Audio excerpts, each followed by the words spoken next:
This is a 1959 Cessna L-19 Bird Dog. It was used, this type airplane was used in Korea as well as Vietnam, but it was most famous perhaps for its use in Vietnam as a forward air control.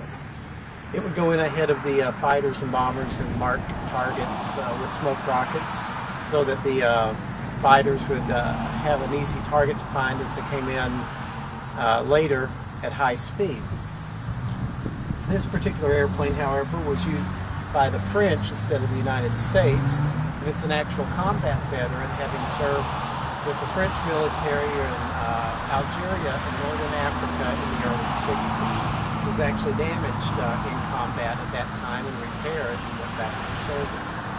I've owned it for about 5 years. It's regularly seen around this part of Kentucky and southern Indiana, and it's going to be at the fly-in this weekend, and should be able to see it, another aircraft like it flying. So everybody come on in.